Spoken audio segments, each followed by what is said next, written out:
Sister Virginia Hanlon. Sister Virginia, when were you born?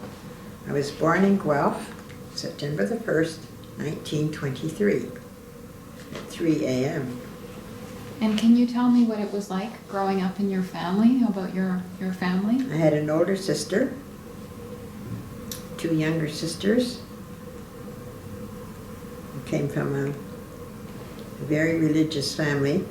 My parents were retired school teachers, but at the time of my birth, my father had retired from teaching and was working for the federal government.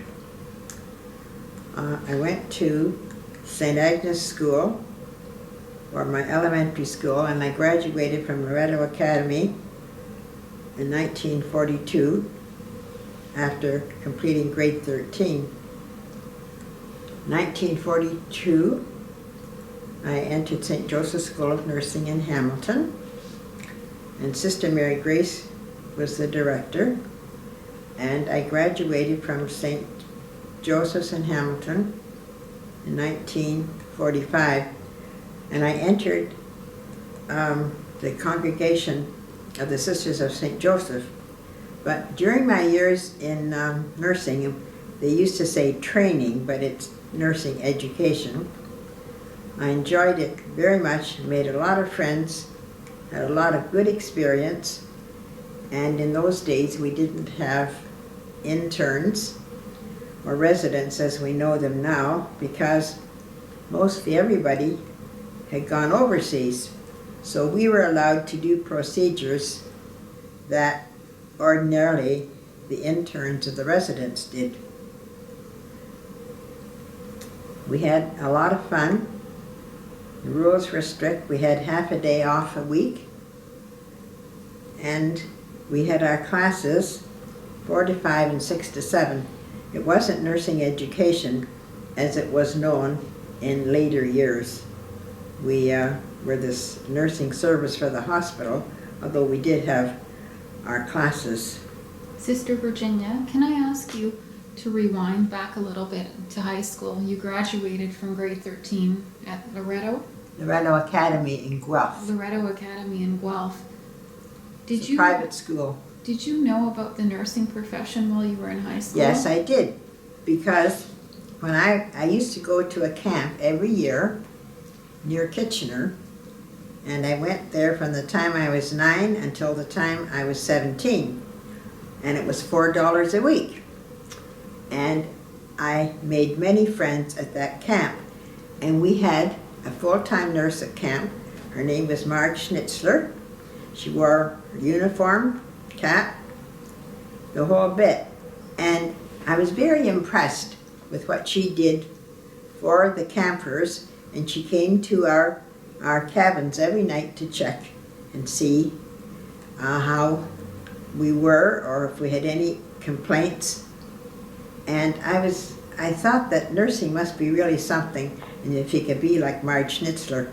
So that was my first introduction to nursing, although I had a cousin who was a nurse, and interestingly enough, years later, 4 of my cousins and my sister graduated from St. Joseph's School of Nursing in Hamilton. Sister Virginia, what were the requirements to apply to nursing when you were coming out of high school? Grade 12. Mm-hmm. Grade 12, but I was thinking about going on to university after I completed my course, so I thought it would be better to have grade 13. In fact, my father insisted on it. You had to have your grade 13. While you were choosing to decide to go into the nursing profession and finishing high school, were you affected by the effects of World War II? What was that environment like? Well, I thought I was affected. We all did, because we had to wear, there was no such thing as nylon. And we had to wear cotton stockings, and we had to wear, instead of wearing linen cuffs, collars and cuffs, we had to wear artificial, I guess they were rubberized or something. But anyway, you couldn't get any ordinary material. And I remember and I received a gift from a patient, and you weren't supposed to take gifts from patients, of a pair of nylon stockings. And I thought, oh, this is going to be wonderful to have a pair of nylon stockings. And when I went to Guelph on the bus, and the buses were all old, they brought them out of the cellar, I had my leg near the heater of the bus, and when I arrived in Guelph, the whole side was burnt out of my stocking. But it wasn't nice, and as far as to get down to the real things, sugar was hard to find. Sugar and tea and coffee was all rationed. We had to hand in our coupons, and gas was very much rationed. When I went home, my father would let me drive the car occasionally, but my father didn't require the car for his business. He's a federal civil servant, and he was allowed 120 gallons, not liters, gallons of gas a year. So that was for 12 months. So we didn't do much traveling. Of course, I didn't get home much either, with half a day off a week. Can you describe your first day at school? Do you remember your first day in 1942? At the School of Nursing? Mm-hmm. Well, my father drove me down with my mother and my older sister, who was just going into her second year of secondary school teaching. They came in, they could see our rooms, and that was the largest class they had to date. So they had to double up the rooms. And I remember I was in a room with a friend of mine, she was my friend then because we were roommates, but she was also the second oldest of four girls, and she was also a graduate of Loretto Academy in Hamilton. And so it was, when you had one dresser between two people, and just two beds, and one desk between two people. So it was hard, but I was taught at home that, you have to make sacrifices, and you're not going to have it the way you want all the time, so it was fine with me. But we were the largest class to date, and we always were well provided for as far as meals were concerned. We never went without anything. So in between 1942 and 1945, while you were studying, were there any particular instructors that had an influence on you? Well, my dear, the instructors were Sister Mary Grace and Sister Eileen. And Sister Eileen taught me how to make a bed, and I can think of her every day when I make a bed. She was a marvelous, marvelous teacher. And then in my last year, we had a lay instructor. Her name was Sylvia Hanlon, and she was a graduate of the Toronto General and the University of Toronto, and Sister Ursula hired her.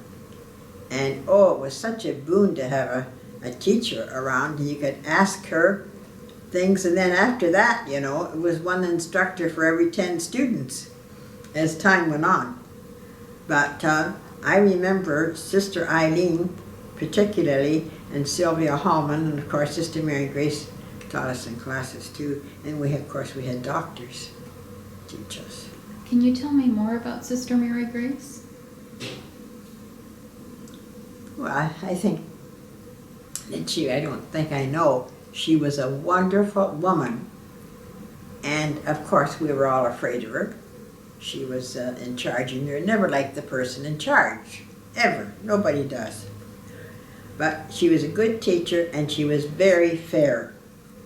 And as time went on, she became the CEO of the hospital, and I worked with her as director of nursing then. And she was very, very much hand in glove. She would always ask me if she thought we could go ahead and do something. She just didn't decide to do it and let you take the consequences. And very much respected by the doctors and the nurses. And unfortunately, I looked after her for a number of weeks before she died. And that was a real privilege because I was really very fond of her. And Sister Eileen was a very good teacher. Sister Eileen taught us nursing procedures, but the thing that I mentioned, that I remember mostly, is the making of the bed. I think, and it's so important to make a good bed, whether you sleep in it or whether you make it, it's important. And she was very good at that, and I was with her when she died.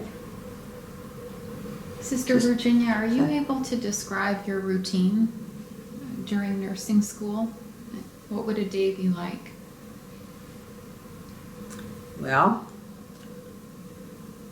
I don't know what time we got up, but we had to be in the Undermount classroom. The Undermount building is now demolished. We had to be at the Undermount classroom at 6:30, or maybe it was a quarter, I'm not sure about that. And for roll call, make sure everybody was around that was supposed to be. And occasionally, she would look at our bibs or our caps to see if we were wearing our own, if we had somebody else's. We couldn't find ours, so we borrowed somebody else's. I remember that. Then we went through the tunnel. There was a tunnel between the Undermount classroom, the Undermount building, and the St. Joseph's Hospital. And we went through the tunnel, and the Catholic students could go to Mass if they wished. And if they didn't, well, they went to breakfast, and the non-Catholics went to breakfast as well. And then you had to be on duty at 7 o'clock. So I think maybe a roll call must have been about 6 o'clock. But then if you're at Mass, you're a little bit late for a report at 7 o'clock.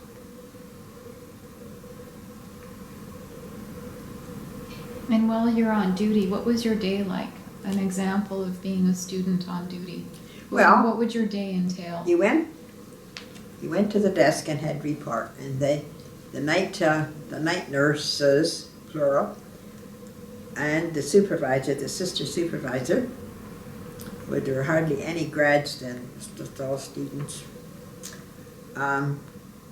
They would go over patient by patient what they had for their medication, what kind of a night they had, did they have a night lunch, did they fall out of bed, and that was very bad. If a person fell out of bed, you might just get asked to leave the door, go out the door.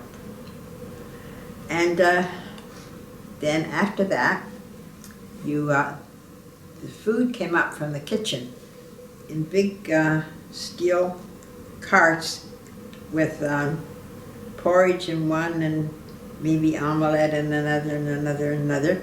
We had to serve the trays, then carry them to the patients, and then bring them back to the kitchen and on the unit. And if the girl wasn't there in the kitchen to wash the dishes, we had to wash the dishes before you started looking after your patients. See, it was during the war, and it was very, very hard to get competent help because they couldn't pay at the hospital what they paid out in the factories. And then you'd be assigned so many patients for the day. They might say, you can look after 102 today. Well, 102 was 8 women, and just beyond that was 101, and there were 4 women. And at the other end, the same with men, and there were 3 private rooms. So you had to, the expression they used was they had to do them up. But you had to wash them, bath them, and not too many people had privileges, to go to the bathroom, or most people were in bed in those days. And we had to, so you would look after them, and you might be finished by 10 o'clock, but you had 2 hours off, 10 to 12, or 1 to 3.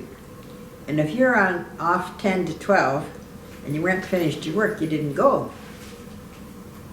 You just finished them whenever, and then you might have half an hour to go over to your room or study, lie down or go downtown or something.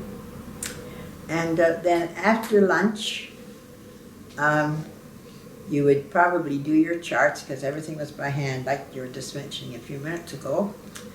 And you did your charts, and then if you were a medication nurse, you had to give out medications at 10, 2, and 6. And see, in those days, you worked 7 a.m. to 7 p.m.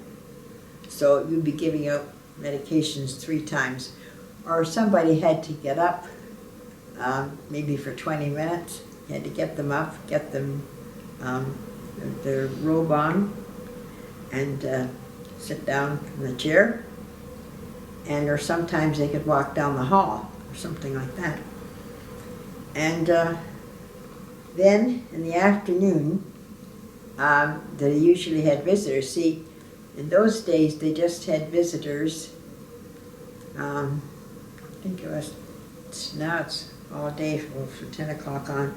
I think in those days it was 2 to 4, something like that. They could have visitors. And they had 1 chair, so they couldn't have too many visitors. But I enjoyed it, and you got wonderful experience, and that was the way you had of interacting with a patient. You know, looking after, bathing them, or giving them medications, or making their bed, or something like that. See, now everything is just bang, bang, bang, and you don't have much opportunity to talk to a patient now, which is very important. That's how you get to know the patient and their concerns and so on. And what happened at 7 o'clock when you were finished? Well, you did what you did in the morning. You had report. You went over each patient for each day, and what they did and what they didn't do, or their medication or whatever, and you gave that report to the night nurse. But when I was on nights, in the 36 months that I was in nursing as a student, I was on nights 11 months. And when I was on nights, I was on a private ward, mostly private rooms, not all. And you'd have to get them a lunch, make the toast, make the sandwich, make the coffee, make the hot chocolate, besides all your nursing duties. And so you feel pretty frustrated sometimes, but you had to, the patient came first. So the patient, you looked after the patient first, and if you got time for your midnight snack yourself in the dining room downstairs, you went down, and if you didn't go. But most of the time you went. But sometimes you didn't have any time off during the night because you were so busy. Sometimes we slept downstairs in a big room across from the switchboard. They had couches in there, and we'd rest in there. And when did you have your classes, your learning classes? Well, first 4 months we had class morning till evening. And then we got our caps. And then after that we had classes, not the year round, like the summer you had off, but the rest of the time you'd have class 4 to 5 in the afternoon, or 6 to 7 at night. Sometimes both times, or sometimes just one time. And then you see, if you're on nights, you had to get up for the class, or if you're on nights, you had 6 to 7, you go to class and then go and work all night. But that was just part of you didn't question it, you just did it. Were you tired ever? Well, I don't remember using that word, but you know, you had to make up every single day you missed sick. And I don't think we'd ever admit that we were sick, because we'd know we'd have to make it up at the end. I had to make up 2 days, I think, at the end. And that was because I got off a bus before it stopped out in Dundas. And I sprained my ankle. So I was off. And sister, what happened in 1945 when you graduated? What had happened in 1945? Well, the war was over. Mm-hmm. Yes, that was really something. The war was over. The boys were all coming home. And I entered the convent, much to everybody's surprise, including myself. I entered the convent because when I was on nights, the first time I was on nights, it was on B floor. It was a medical unit. And there were so many patients who were terminal. And I thought, you know, what kind of a place is this? And there should be some nuns praying with these people. And I can remember one patient in particular. She was 37 and she was dying of cancer and her husband was overseas. And I thought, here's this poor soul with a young family and she's dying and nobody's with her. So that really made an impression on me, and I thought, you know, that shouldn't be happening to people. So that's why I decided that I was going to enter the convent. I was going to save the world, you know, and be with people when they were dying. So was it that moment that you felt Well, the it calling? was yes. When I was with Mrs. I don't remember her name, but I better not say it. Yes, I just felt that they needed some support and that I could give that support. And when you made that decision, where did you go? Oh, I just contacted, see, before we had this mother house, we got this mother house in 1951, we moved in. And before that, we were on 204 Park Street North. The St. Cyril and Methodius bought it. And I just went there and said that I was interested in becoming a sister. And of course they were interested in getting me because I was pretty well educated. I mean, I had a lot more after that, but get somebody that they didn't have to send to school, you know. So, and then after I made my vows, my first vows, I was sent to UWO to study, and I came home from that and I went to the school of nursing, and then in after I left there I went to Kitchener, and I took 2 years off Kitchener. On my time in Kitchener I went to St. Francis Xavier University in Nova Scotia. So, and I got my degree there in nursing. And when you came back from St. Francis, what did you do? I went back to St. Mary's in Kitchener. I was the director of the school, and I really enjoyed Kitchener. It was a smaller school than Hamilton, and I liked the people in Kitchener. And I knew Kitchener pretty well because I was raised in Guelph and we used to go over to Kitchener a lot to shop or to socialize. And then I was director of the school for a number of years, and then I was asked to be the CEO of the hospital because there was a switch, so I did that. So what year did you arrive at St. Joe's as an instructor? As director? After I finished at Western, I went to St. Joe's as director of education. Mm-hmm. And then I was that for about 3 years, and then I became the director of the School of Nursing and Service. Okay. Mm-hmm. So can you describe that time? The years where you were director? Well, I know when I was appointed director that I was the youngest director of a school in Ontario. That was to my surprise.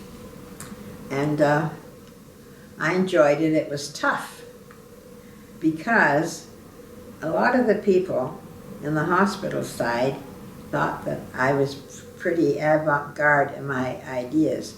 And I was trying to push education. And up to that point, there hadn't been too much push, in that direction.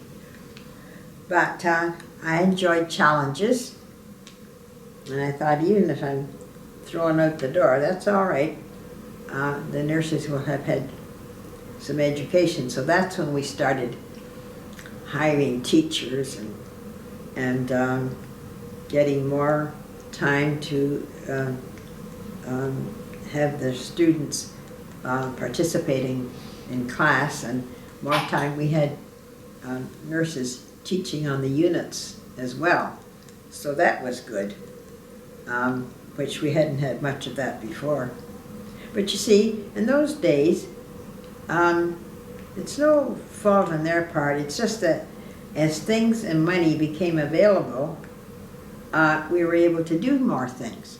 And we didn't, the sisters didn't get salaries till early in the 60s. Didn't got anything. So anything we did, it was the sisters put the money in, and the hospital got money, and they were able to give us some, but the school didn't get that much. Now, I'm a little fuzzy on the amount of money that we got from the ministry for education. I don't know, I'm sure they gave us something. Mm-hmm. And that's when we started the emphasis on education. Now, in 1927, I think it was 1927, they edited what they call the Weir Report, W-E-I-R. And Dr. Weir said that nursing should be an education, not slave labor, quote and unquote. Now that was 1927, I think. I'm not sure of the date on that either. But that didn't really come to pass. It started in the universities, yes, but not in the hospital schools.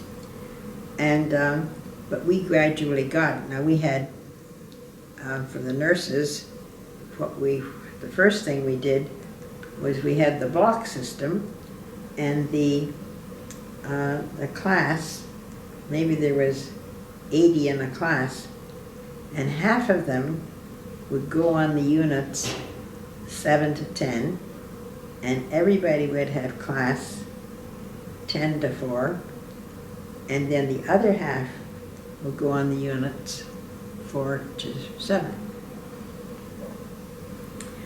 And there was a lot of criticism of that, but then it just all petered out. Like everything does, it just dies if you're patient enough. And then we started 8-hour duty. Well, I was nearly blown out of the water for that. Oh, they couldn't possibly manage doing that. But we did it in a couple of months. They forgot about that too. So that was releasing them up to a point and giving them class. Well then, as time went on, and Sister Ann will talk about this self-directed learning, they were able to keep them off the units altogether to teach, because there were more grads employed. See, in the first few years that I was director, and certainly when I was a student, we didn't employ any RNs at all. The students did everything. We had the odd one on a unit maybe, but not generally speaking. Now, Sister, while you were working as director, are there any other of your colleagues that you would like to talk about who you were working with at the time? Anyone that you recollect?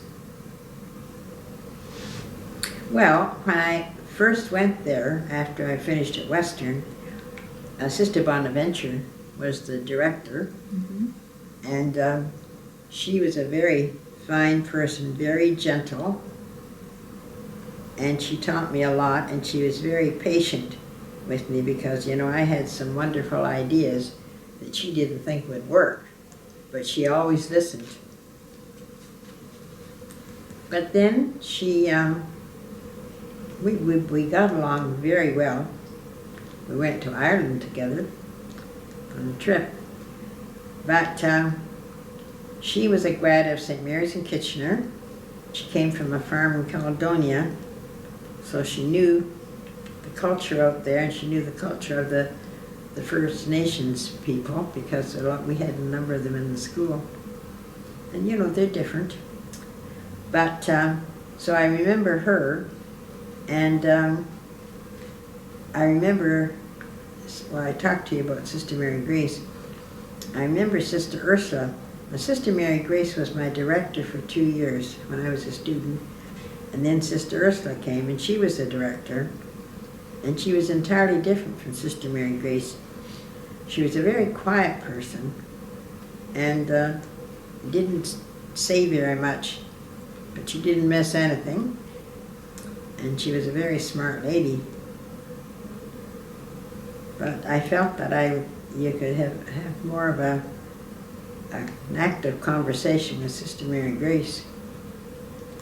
Now, I'd like to mention at some point too the past directors, because sometimes I think there's too much emphasis on Sister Joan and Sister Anne and myself, because we were the last 3 directors, and we wouldn't have the school if it wasn't for these past people.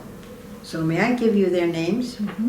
And then I'll give you the list so you don't have to write them down, because it's a little confusing. Sister Dositheus, Sister Augustine, and I don't have any family names. Sister St. Basil. Sister St. Basil is the lady who built Undermount Residence. Sister Gerard, Sister Evarista, Sister Bernadine, Sister Aloysia, Genevieve Boyce, she was a lay person, Sister Xavier, Sister Assumption, May Gibson,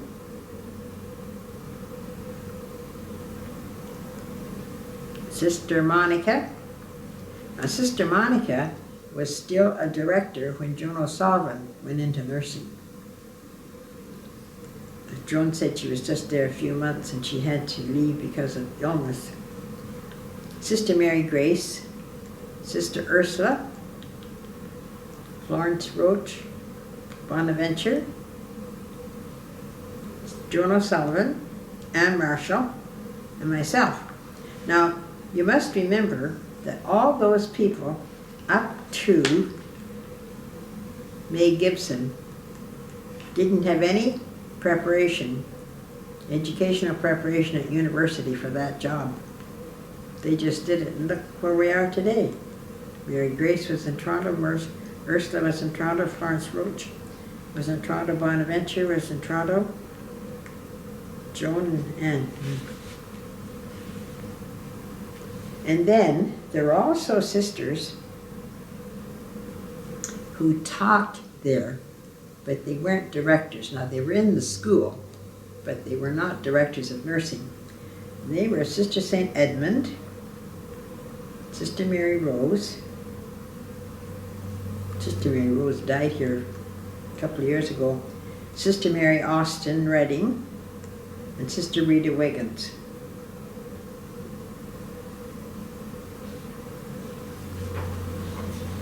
So we have those people to thank for what we had in the school.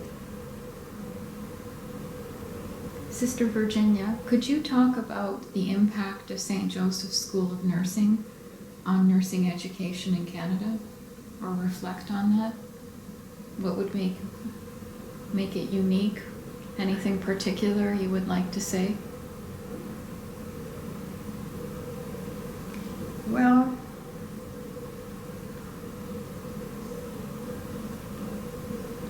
I think that you have to be kind of cautious in answering a question like that, because when we were in business, so was the Hamilton Health Sciences on Barton Street, and so was McMaster. And I guess everybody likes to think they're unique, you know.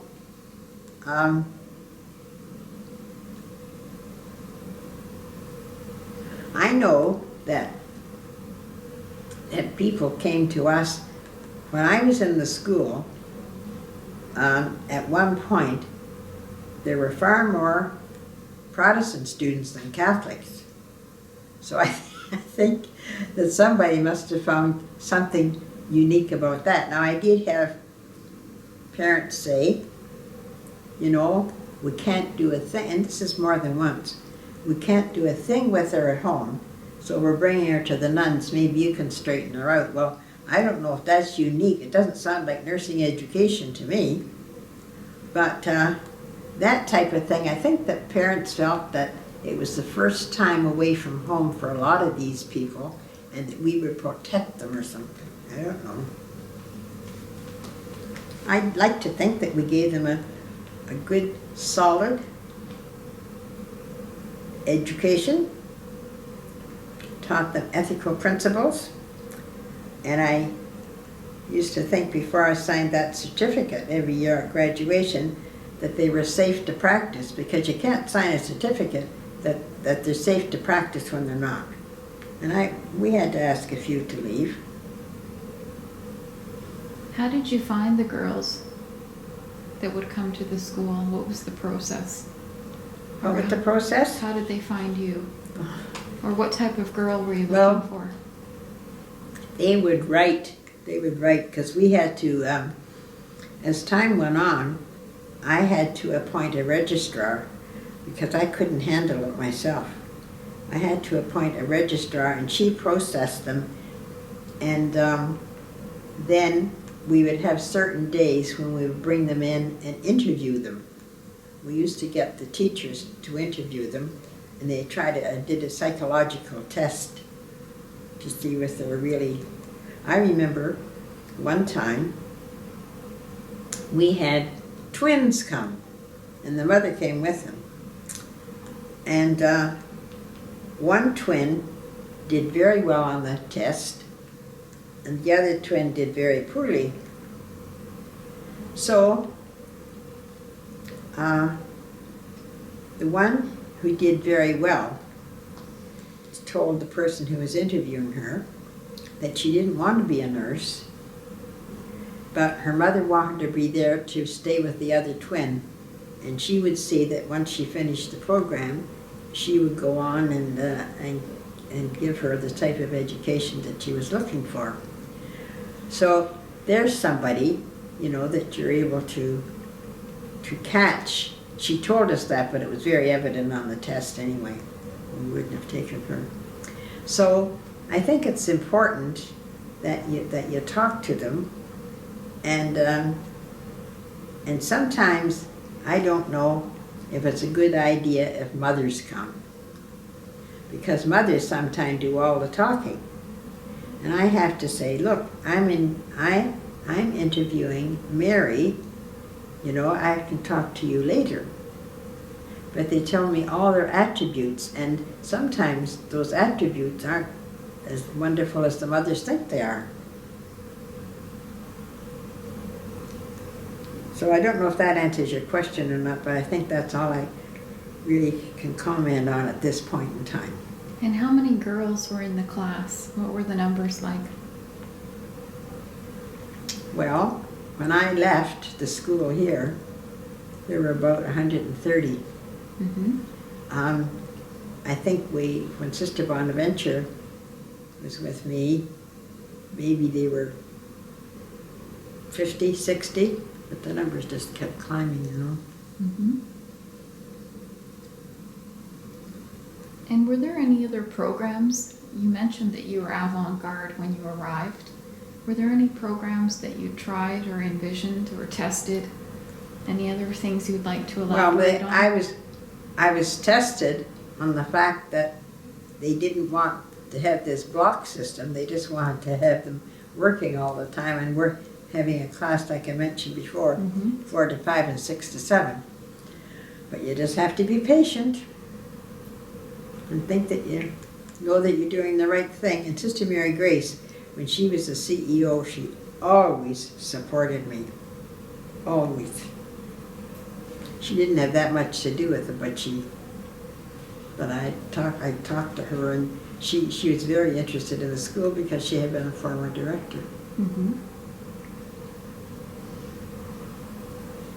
And in 1965, 64, 65 is the year that you left? Yes. And where did you go after? I went to Kitchener. Mm-hmm. And what did you do there? Well, I was asked to start a 2-year program going from 3 years to 2 years. And what was that like, condensing the year? Was that a challenge? Very much so. But you know, I was happy because we were accepted by the College of Nurses the first time around when we presented our program, and not everybody was. But I like Kitchener, and let's see, and there they may have been 60 in the class, Mm-hmm. smaller number of people. And while you were in Kitchener, did you still have contact with St. Joe's? Well, through friends. I mean, I wasn't working for them, and they asked me to give a paper once at St. Joe's. Mhm. But no, I mean, I keep in touch with Sister Joan and Ann. They're just about mutual interests.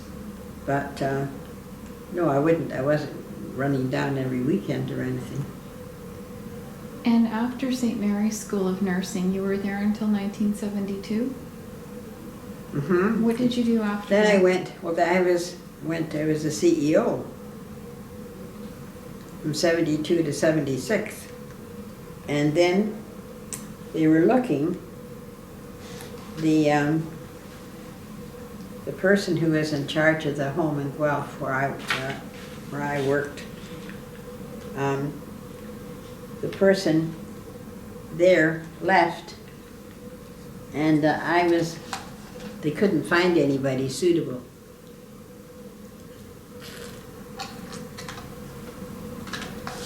So I said I'd go. Big change from CEO in Kitchener, so I went to Guelph. But you see, Guelph was my hometown. Now, my parents were deceased, and a lot of people that I knew were deceased. But I loved it there. And I got very involved with the co-op program from the Guelph Collegiate. And you know, they send students out, you know, for 3 months in any particular area. And I had students who were interested in geriatrics. And I ran that for them. Plus I did a lot of PR. And I just did a lot of things, and I really enjoyed being in Guelph. Mm-hmm. And one of the girls that I had in Guelph, apparently she was a difficult placement, so they asked us to take her. And I did. And she went on, got her degree in nursing, and now has a master's. And she's head of a big emergency department in Hartford. And she keeps in touch with me as regular as the clock. She said she has me to thank for encouraging her. And yeah, I did encourage her. I'll take credit for that. But I'm glad that it did something for her. Mm-hmm. And then I went on to Dundas. And what did you do in Dundas? I worked with the elderly people there. And it was sort of the same thing. I did a bit of public relations and sort of a mixed bag. Anything that nobody else wanted to do, I did. But you see, I was fortunate because the person who was the CEO of the home in Guelph transferred to Dundas. So I was working there with him, so we got along fine, and we still keep in touch. And I was doing things, you know, for him. So, but I don't think I can put a name on it. But I love the villa. Mm-hmm. You were there for quite a long time. I was there till I came here. I was there till 2005. Oh, and I had a year off for a sabbatical. And when did you go to the villa? What year was that in? I think it was about It was the year the Pope came to Canada. Maybe I think 84? probably about 84 or so. Mm-hmm. And I was there till 2005. It's quite a long time. Mm-hmm. But I still keep in touch with them. And I go out to visit. There are some of our grads are residents out there now, and I go out to visit them. I keep in touch with them. And after 2005, you came here? Came here, had 2 strokes. Mm-hmm. Sister Virginia, when you look back on your life and career as a practicing nurse and a nurse educator, are there any changes that you have witnessed that you'd like to talk about? Changes in nursing education that you... Well, a part that I like is, compared to when I was a student and the little bit of time we had for education, and to think how I turned out considering, and when you see now, and of course there's no school anymore, but when you see the changes that the emphasis finally got on education, and the education was the thing, service was there, yes, but education was the thing. I was really glad to see that. And then of course it got even better after Anne and Joan got there, because they had that self-directed learning. But that's, I think that's it in a nutshell, because you always considered nursing was an education. Mm-hmm. And while you were working as director of the school and at the hospital, did you have responsibilities in the area of business management? I know you were working as an educator. Yeah, well, you had in Hamilton, you had a budget for your school. Mm-hmm. You had to look after that. I consider that's business management. Mm-hmm. You had to be, chopping here and chopping there. You learn how to chop anyway when you're doing a budget. And then the same in Kitchener in the school. And then of course, when I was a CEO in Kitchener, you were responsible for the budget, which was big. So, but really, I can't say, Monica, that finance is my bag. I like to surround myself with smart people. Mm-hmm. That's what I always thought was important, and to be able to delegate. You can't do everything yourself, even though you think you're smart and you can.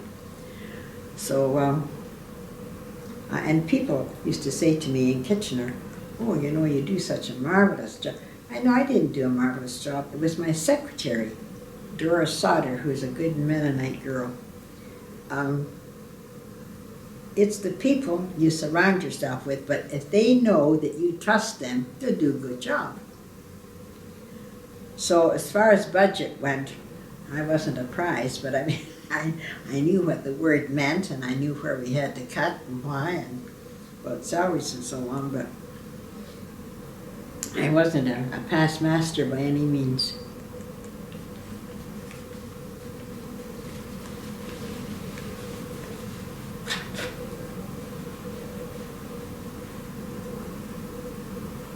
Sister Virginia, is there anything else you'd like to talk about? No, I don't think so, Monica, but when I get to bed tonight, I'll think of something else. I know you will. You'll think maybe something... I should have mentioned this, I shouldn't have mentioned, but I'm not perfect.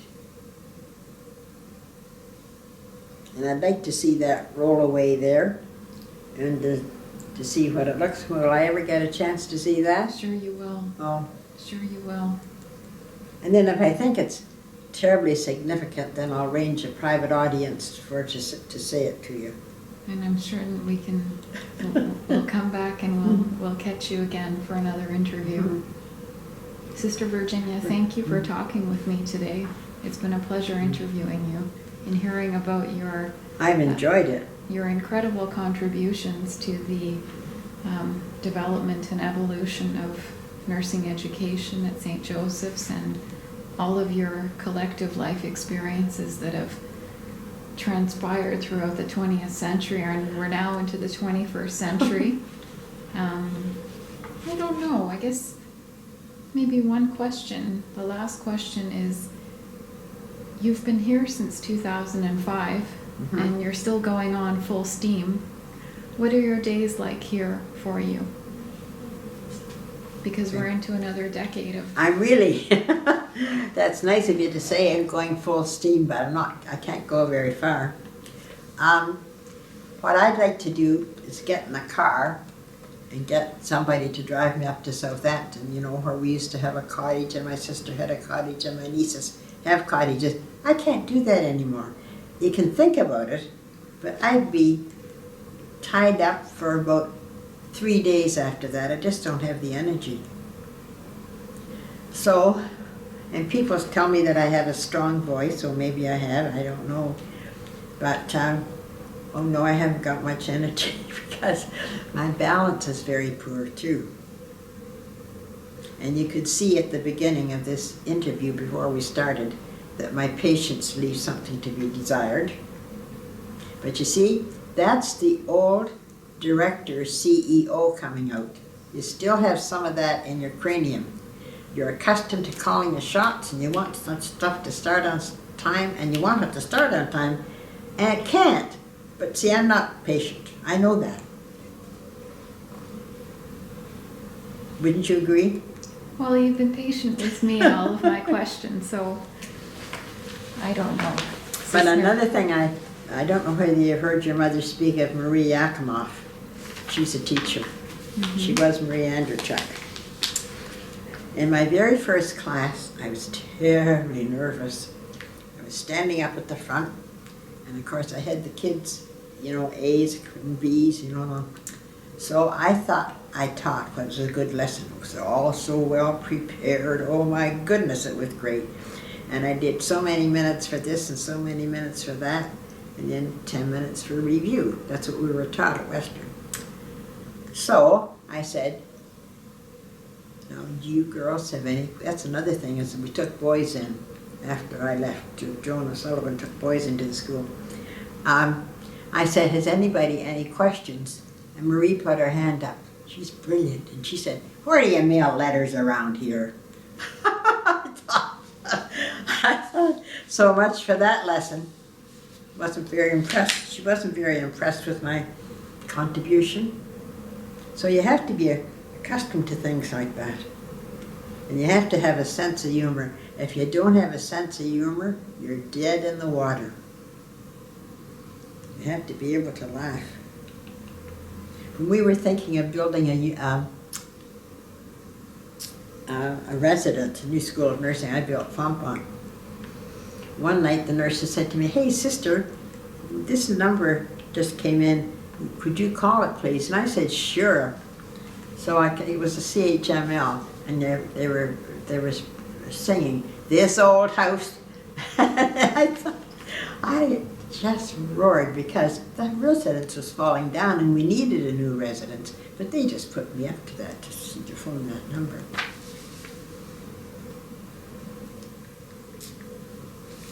Oh my.